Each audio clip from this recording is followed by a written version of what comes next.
Come iniziare ad investire in immobili? Vorrei rispondere come se fossi proprio ora qui con me a farmi questa domanda. Ma è una domanda che ha bisogno di alcune precisazioni. Iniziamo dicendo di cosa non parleremo in questo video. Non parleremo di comprare casa per metterla in affitto, né di altre modalità operative. Parleremo esclusivamente di acquisire immobili da poi rivendere per guadagnarci. Te ne parlo perché ritengo che sia la migliore modalità operativa, soprattutto se sei all'inizio.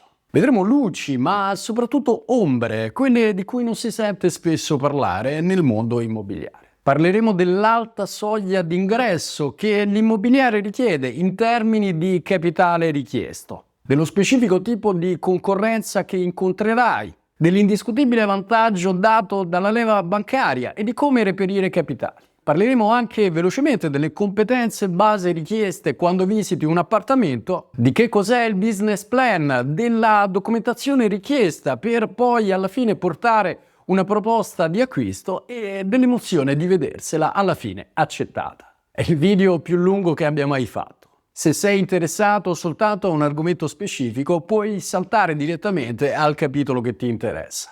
Questo video ha l'obiettivo specifico di stimolarti ad approfondire. Ma prima di iniziare lascia che mi presenti. Sono Guido Spanò, investitore immobiliare. Su questo canale troverai tutto quello che ti serve per fare operazioni immobiliari esclusivamente sul libero mercato. Iniziamo quindi col punto numero 1, l'alta soglia d'ingresso dell'immobiliare. Che cosa intendo qui?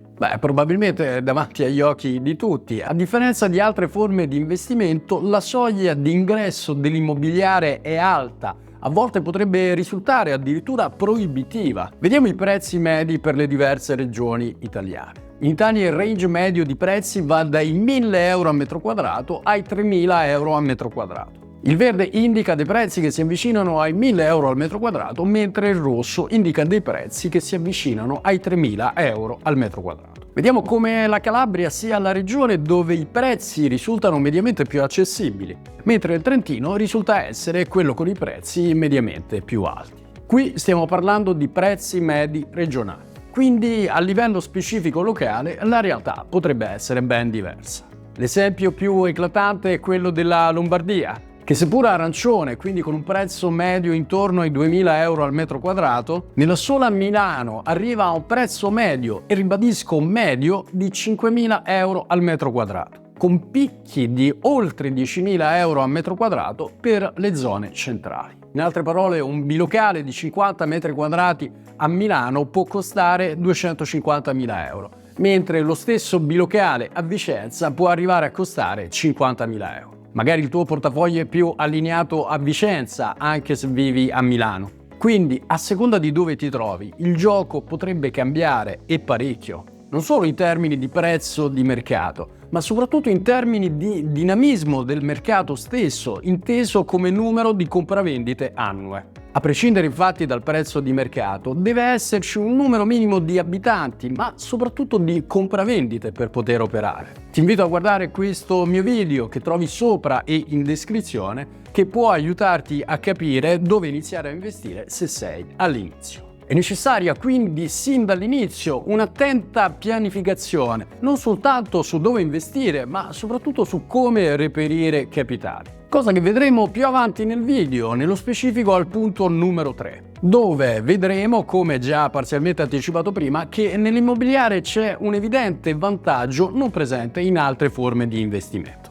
Però prima di farlo andiamo per ordine e passiamo al punto numero 2, concorrenza e prezzi. Nell'immobiliare conviene iniziare in piccolo, sia per via dell'alta soglia d'ingresso che abbiamo anticipato prima, sia per minimizzare il rischio. Questo però implica che naturalmente lavorerai su appartamenti ad alta concorrenza, probabilmente appetibili alla gran parte delle persone, sia come taglio sia come prezzo. Probabilmente bilocali, ma soprattutto trilocali, indicativamente appartamenti dai 60 ai 90 metri quadrati. Ma entreremo nel merito delle tipologie di appartamento e dei metri quadrati più avanti in questo discorso. Naturalmente sarai in competizione non soltanto con altri investitori, e quelli non mancano mai, ma soprattutto con privati che però a differenza tua hanno un vantaggio schiacciante: possono comprare a un prezzo che quasi sempre è superiore al prezzo che tu puoi offrire. i privati, salvo rare eccezioni, comprano sempre a prezzo di mercato, a volte anche a un prezzo superiore a quello di mercato. Tu avrai un business plan, vedremo più avanti in seguito nel dettaglio che cos'è, dei numeri da far quadrare in termini di acquisto, costi e guadagno dalla rivendita, e quasi sempre dovrai comprare a un prezzo inferiore rispetto a quello di mercato. Questo significa automaticamente che la gran parte delle proposte di acquisto che porterai ha una probabilità piuttosto alta di essere rifiutata. Qual è la chiave di volta qui? Dovrai portare parecchie proposte ed essere organizzato per essere veloce nel farlo. Questo è l'unico approccio che davvero funziona. Per portare queste proposte dovrai conoscere con esattezza il prezzo di mercato dell'immobile. Per fare un esempio, non è che un immobile viene proposto a 100.000 euro e tu automaticamente porti un'offerta scontata a 70.000 euro. Non è così che funziona. Il valore di mercato infatti di quell'immobile potrebbe essere 50.000 euro e quindi anche scontando fortemente un prezzo iniziale alto ci andresti comunque a perdere. Ti invito a tal proposito a guardare il video che trovi sopra e in descrizione, che ti spiega come stimare il prezzo di un immobile. Devi sapere quello che stai facendo. Devi studiare il mercato, devi tenere traccia degli annunci in offerta, dei prezzi di vendita reali, parlando sempre con le agenzie. Il tuo guadagno viene infatti creato o acquisendo sotto prezzo di mercato, oppure creando il massimo valore sull'appartamento che il mercato in quel preciso momento è in grado di assorbire. Mi spiego meglio semplificando solo a scopo di chiarezza. Se acquisisci a 70.000 euro un immobile che vale sul mercato 100.000 euro, hai automaticamente guadagnato 30.000 euro. Lo so, è una semplificazione, ma è per dare l'idea. Se acquisisci a 70.000 euro un immobile che con 30.000 euro di lavori può valere 150.000 euro, allora hai guadagnato 50.000 euro. L'abilità più importante di un investitore immobiliare è conoscere i propri numeri. E tra i numeri, il prezzo di mercato, sia in acquisizione ma soprattutto in rivendita, è sicuramente quello più importante.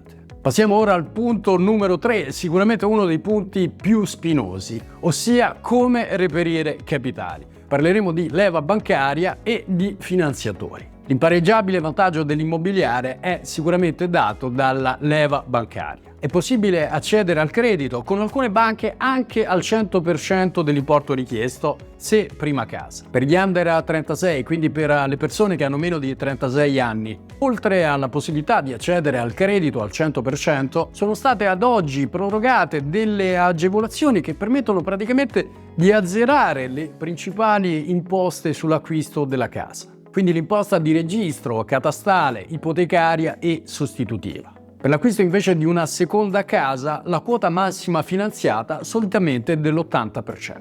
Molto comunque dipende dalla banca con cui ti relazioni. Grandi realtà consolidate sono molto rigide come procedure. Banche, tra virgolette, più piccole possono essere più flessibili ed offrire quindi delle condizioni più favorevoli. Un'accurata ricerca dà i suoi frutti. Cerca la banca che può fare maggiormente al caso tuo. Non limitarti alle condizioni della prima banca con cui parli. Sta tranquillo che non sarà quasi mai il meglio che puoi trovare in giro. A prescindere da queste considerazioni, se ti finanziano all'80% e hai intenzione di acquisire un immobile per 100.000 euro, significa che 80.000 euro li metterà la banca, mentre la restante parte, 20.000 euro, ci dovrai pensare tu. Mi raccomando in questo caso di tenere in debita considerazione anche le spese vive, che sono le spese di agenzia, notaio e imposta di registro se la vai a pagare. Queste spese infatti sono delle spese non trascurabili perché possono arrivare fino al 15%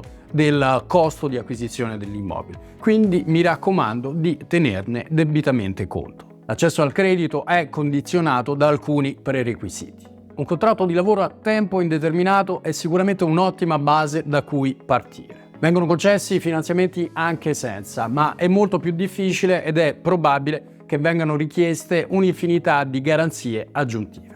Il requisito fondamentale per accedere al credito resta comunque il rapporto rata-reddito, che di solito è pari a 1/3. Questo che cosa significa? Se compri da solo e hai uno stipendio di 1.500 euro al mese, Questo significa che puoi permetterti al massimo una rata mensile dell'importo di 500 euro, appunto un terzo. Se sulla base dell'importo che richiedi e dei tassi presenti al momento, ad esempio, esce fuori una rata mensile di 600 euro, non è automaticamente detto che la banca rifiuti il mutuo, però è invece molto probabile che richieda ulteriori garanzie, solitamente una fideiussione. In altre parole, un'altra persona insieme a te deve firmare il mutuo e diventa responsabile con te qualora qualcosa purtroppo andasse storto. Dato che nell'immobiliare la velocità è fondamentale, ti consiglio di fare tutte queste verifiche prima ancora di aver identificato un immobile interessante per fare un'operazione immobiliare. Che cosa intendo qui? È possibile fare una pre-delibera mutuo. È un atto con cui l'istituto di credito si impegna ad erogare un determinato importo prima ancora che tu abbia identificato l'immobile. Mi raccomando, quando possibile, non accontentarti del giudizio di fattibilità, che è semplicemente il parere della banca che ti dice che non ci dovrebbero essere problemi ad erogarti il mutuo.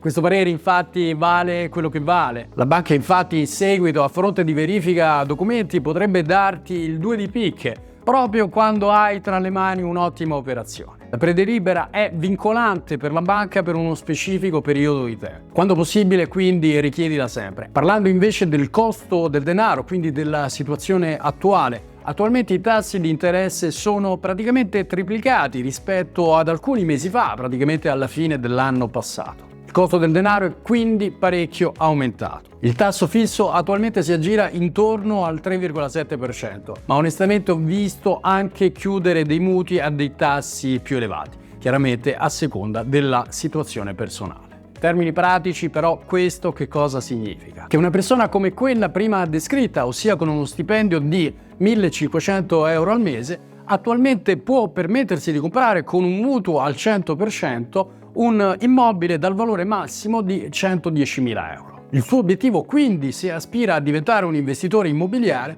potrebbe essere quello di comprare un immobile per 110.000 euro, un immobile che vale sul mercato 150.000 euro. Non è di sicuro semplice, ma di sicuro è il modo migliore di ragionare se vuoi investire in immobili. Acquistare a sconto massimizzando l'utilizzo della leva. Ma la leva bancaria è soltanto uno strumento per accedere al credito. In caso sia necessario ulteriore capitale, ad esempio perché ti servono i soldi per ristrutturare, oppure perché purtroppo non hai i requisiti per accedere a un mutuo, ti consiglio di creare uno alla volta la tua rete di finanziatori. Questo alla lunga è il metodo più veloce ed efficace per finanziare operazioni immobiliari. Inizia da amici e parenti.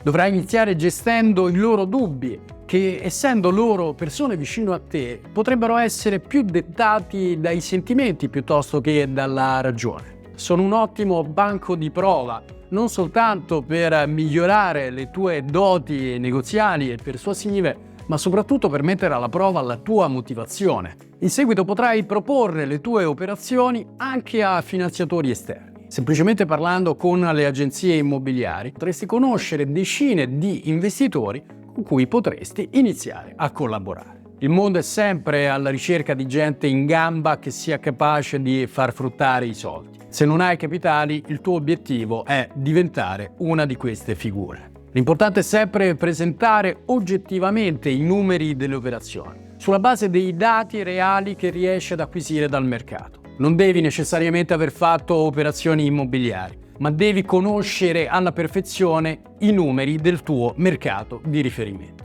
Devi imparare a convincere. Passando al punto numero 4, vorrei parlarti velocemente dei locali e dei metri quadri. Sì, perché all'inizio potresti non sapere esattamente la differenza tra un monolocale, un bilocale oppure un trilocale. I locali sono gli ambienti di cui si compone un appartamento. Con una particolare precisazione, vanno esclusi la cucina e il bagno. Quindi il bilocale avrà un soggiorno e una camera da letto, oltre ovviamente, come detto, a cucina e bagno. Mentre il trilocale ovviamente avrà 3 locali, quindi un soggiorno e 2 camere da letto, e così via. Come anticipato prima, per via del taglio maggiormente liquido, inizialmente potresti trattare bilocali, ma soprattutto trilocali. Non serve a scopo di questa analisi trattare dimensioni più generose. I trilocali vengono anche definiti bicamere, quindi con 2 camere da letto. Le camere possono essere singole o matrimoniali, questo probabilmente lo saprai. Quello che però forse non sai è che una camera singola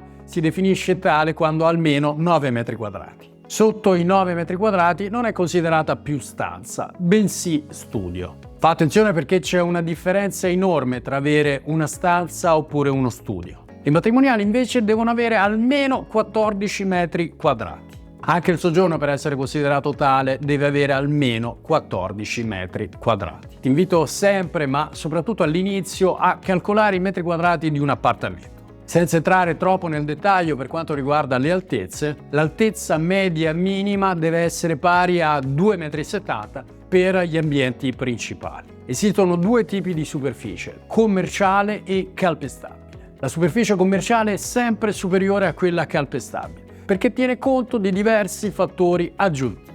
Ti invito a guardare il video che trovi sopra e in descrizione per capire perché, ma soprattutto come calcolare i metri quadrati di un appartamento. Passiamo ora al punto numero 5, il business plan. Il business plan è il cuore pulsante della tua attività di investitore immobiliare. È il documento che sulla base dei tuoi numeri definisce se procedere o meno con un'operazione immobiliare. È il documento che racchiude tutte le informazioni, quindi il costo previsto di acquisizione, le spese vive, quindi agenzia, notaio, gli eventuali costi di ristrutturazione, così come il risultato atteso dell'operazione. È allo stesso tempo un documento che potrai utilizzare non solo internamente, ma anche esternamente per presentare le tue operazioni ai tuoi finanziatori. Se sei all'inizio, l'obiettivo è quello di semplificare al massimo i numeri del tuo business plan. Per questo prima ti dicevo di iniziare in piccolo. Scegli una soluzione piccola che ti consenta di minimizzare il rischio.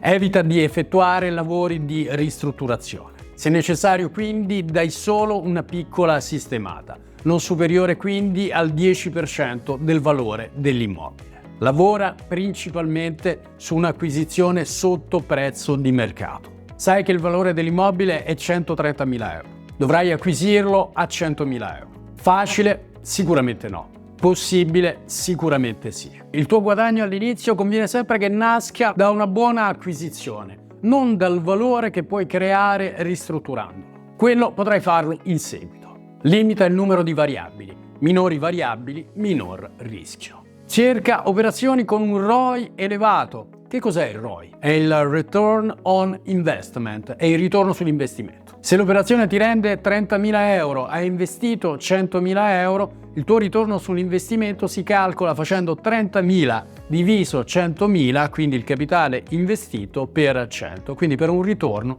del 30% in questo caso. Il ritorno medio di un investitore che opera in maniera continuativa si aggira intorno al 20% ad operazione. Può sembrare controintuitivo, ma se sei all'inizio dovrai cercare operazioni con un ROI più alto, almeno del 30%. Per quale motivo? Perché conosco tante persone che hanno perso alla prima operazione immobiliare. Molte di loro purtroppo hanno smesso. L'unica certezza è che chi perde da un'operazione immobiliare non si è preso il tempo per trovare l'operazione giusta.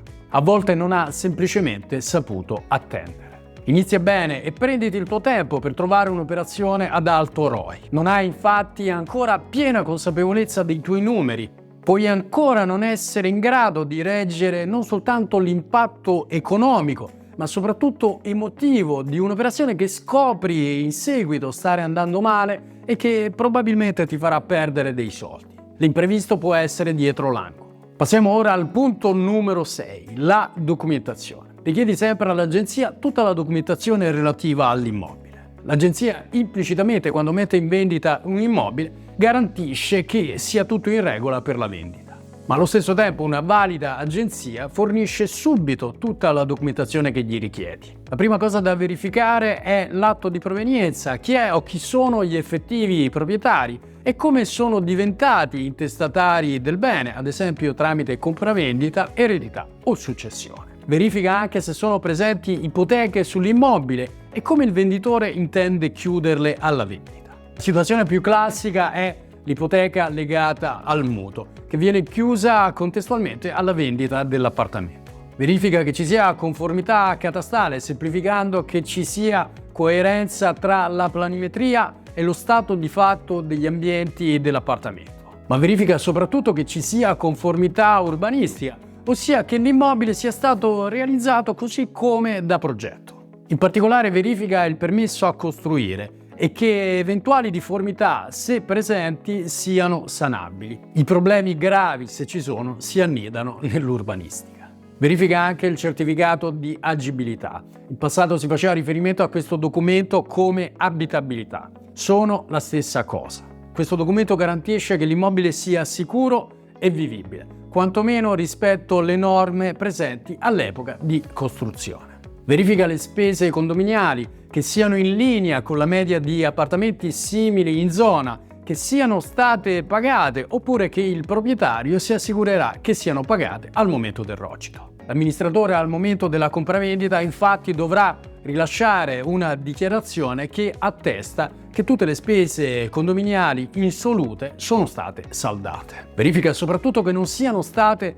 deliberate delle spese straordinarie importanti che poi potrebbero risultare a tuo carico o a carico della persona a cui andrai a vendere una volta che avrà acquisito l'appartamento. Chiedi in merito allo stato degli impianti e la presenza di eventuali conformità, ad esempio conformità elettrica oppure idraulica. Un altro documento obbligatorio per legge al rogito è l'attestato di prestazione energetica, detto anche APE. Probabilmente acquisirai un immobile in classe energetica F oppure G, visto che la stragrande maggioranza del patrimonio immobiliare italiano è composto di immobili in questa categoria energetica. L'attestato di prestazione energetica non è altro che un documento che attesta il dispendio energetico dell'appartamento. F e G sono le classi più basse, mentre invece A, B e C sono le classi più alte, che solitamente si ottengono soltanto tramite l'intervento di cappotti esterni. Arriviamo alla fine all'ultimo punto, il punto numero 7,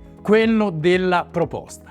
Eccoci arrivati al dunque: scelta la città, scelta la zona, identificato l'immobile, reperite le risorse economiche, reperita la documentazione e il business plan lo conferma. È una buona operazione. È arrivato dunque il momento di portare la proposta irrevocabile di acquisto. Se viene accettata non si torna indietro. All'inizio sicuramente utilizzerai il modello standard proposto dall'agenzia. In seguito per ogni proposta ti converrà utilizzare il tuo. Le proposte devono sempre essere scritte. Non fare proposte verbali, sono aria al vento, non servono a niente. Spesso capiterà che l'agente immobiliare non voglia neanche accogliere la proposta perché è ritenuta troppo bassa. Ricordati che la tua bravura in queste occasioni sarà far portare queste proposte al venditore, anche se poi saranno rifiutate. La proposta conterrà, oltre ovviamente ai tuoi dati, i dati catastali e la descrizione dell'appartamento, il prezzo offerto, le modalità di pagamento, la durata dell'offerta, le tempistiche per andare all'atto definitivo e le commissioni dell'agenzia. Il prezzo offerto sarà quello accuratamente calcolato in sede di business plan. Ricordati che dovrai quasi sempre giustificare il prezzo che andrai ad offrire, perché lontano da quanto desiderato dal venditore. Ti invito a guardare il video che trovi sopra e in descrizione per capire come negoziare meglio il prezzo di un immobile. Ti consiglio di fare offerte che durino poco. La durata della proposta deve essere breve, pochi giorni. L'obiettivo è accelerare le dinamiche della trattativa e svincolarsi velocemente dall'offerta. Se c'è un no, è meglio che arrivi subito. Se c'è una controfferta, arriverà a sua volta in fretta. La caparra sono i soldi che ti impegni a versare come garanzia dell'impegno preso con la proposta. Tale garanzia vale anche nei tuoi confronti. Se il venditore accetta e poi per qualsiasi motivo non tiene fede agli accordi presi in sede di contratto, dovrà corrisponderti il doppio della caparra. La caparra viene ovviamente restituita qualora la proposta non sia accettata. Solitamente la caparra è il 10% del prezzo proposto, ma dipende molto dalla situazione. Più la trattativa è morbida, minore la caparra richiesta. Maggiori invece sono le condizioni che poni, maggiore potrebbe essere la caparra che viene richiesta per chiudere l'operazione. Solitamente si lascia un assegno bancario a garanzia della proposta, senza che questo venga effettivamente incassato. Se la proposta viene accettata, solitamente si procede a un preliminare, che è un accordo che vincola entrambe le parti, mentre invece la proposta vincolava soltanto la parte acquirente. Il preliminare è un contratto solitamente più dettagliato della semplice proposta. Al preliminare di solito si versa effettivamente la capara, ossia il venditore incassa effettivamente i soldi. Personalmente preferisco usare i bonifici istantanei, più comodi per entrambe le parti degli assegni bancari. Per quanto riguarda le tempistiche, se hai la possibilità di comprare in contanti, cerca di andare a rogito il prima possibile. Più velocemente chiudi l'operazione, maggiore sarà il ritorno su base annua. Discorso diametralmente opposto se lavori in leva con la tecnica della cessione del preliminare. La tecnica della cessione del preliminare è una tecnica che ti consente di utilizzare molto meno capitale rispetto a quello solitamente richiesto da una classica operazione. È una tecnica complessa ma molto redditizia.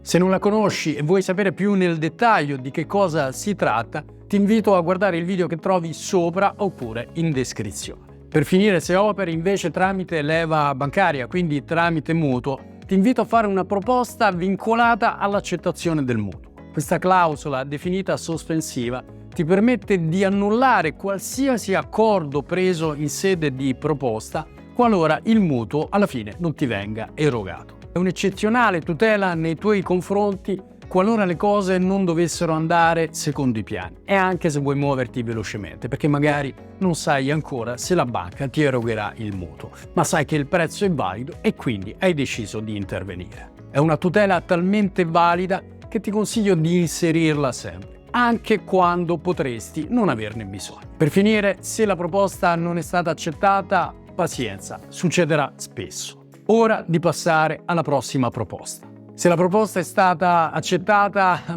complimenti. Se il tuo business plan è accurato, appena il venditore firma, hai già guadagnato. Eccoci arrivati alla fine di questo lungo video. Non ti nascondo, un video impegnativo da diversi punti di vista, pertanto se il video ti è piaciuto, se ti ha dato degli stimoli interessanti, delle informazioni utili per la tua situazione, ti invito a mettere like e a iscriverti al canale per essere sempre aggiornato su contenuti di questo tipo. Fammi sapere nei commenti se hai dubbi o delle domande che posso aiutarti a chiarire, come anche degli argomenti che magari vorresti che io approfondissi. Io come sempre ti ringrazio e ci vediamo nel prossimo video.